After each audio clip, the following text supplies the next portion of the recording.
Another example, number 28. Describe the following Venn diagram in terms of A, B, and C, and U. Okay? So, sets A and C are disjoint. Why? Disjoint daw si A and C. No? Si A, ito si A, ito si C. Ibig sabihin magkahiwalay. Wala silang elements in common. Kaya siya disjoint. Set C is a proper subset of B. Ano? So, si set C ko no, is a proper subset ni B kasi nandoon si C sa loob ni B. Ibig sabihin may mga elements si C na nandoon kay B. Lahat ng elements ni C nandoon kay B. Kaya siya subset, proper subset. Sets A and B are neither disjoint nor subset of one another. So si A at saka si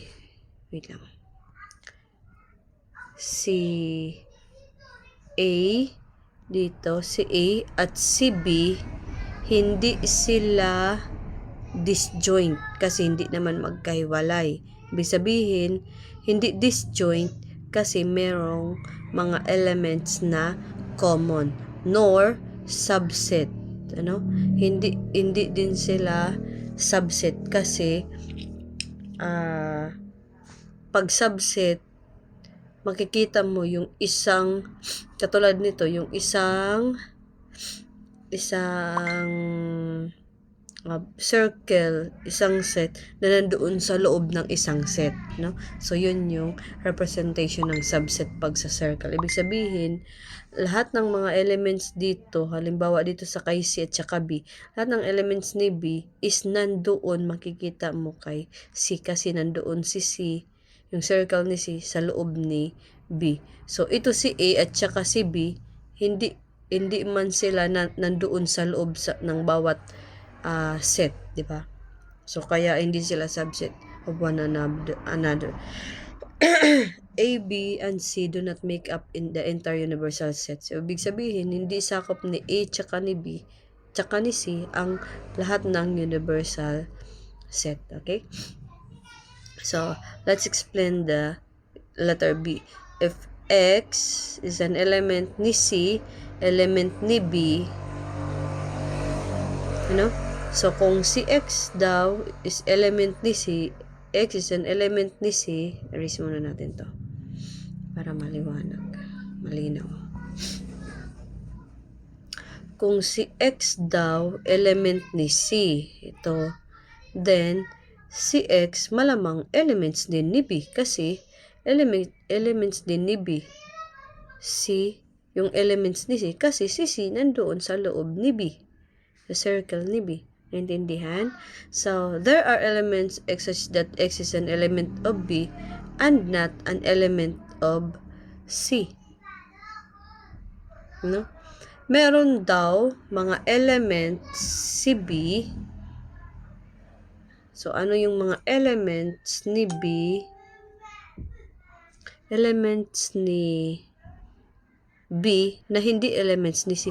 So, malamang yung nasa labas na ni C. This one lang.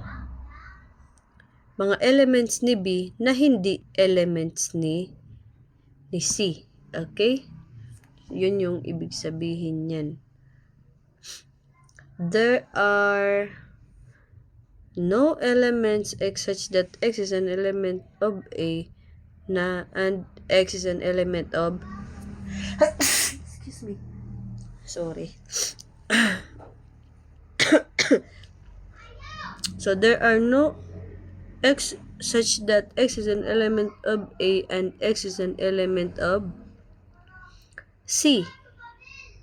Ano?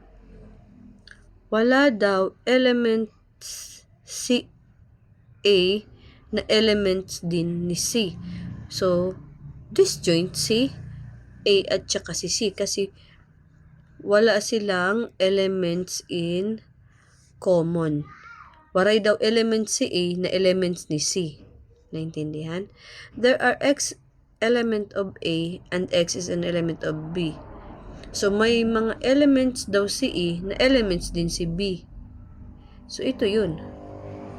May elements si A na elements din ni B. Ibig sabihin, yung intersection nila.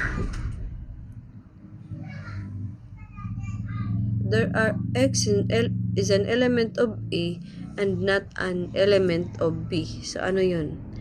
Ano yung mga elements ni A na hindi element ni B? Ano? So, ito lang yun. This one. Elements ni A na hindi elements ni B. Ano? There are X element of B and X is not an element of A. So, elements naman ni B, mga elements ni B na hindi na naman elements ni A. So, ito lang yun. So, finally, there are elements of, not an elements of B, A, B, and not an elements of C. So, saan yun? So, ito, si universal. Na? So, mga elements ni A, B, and C na hindi elements ni A, B, and C, ito yung mga elements ni universal. Okay?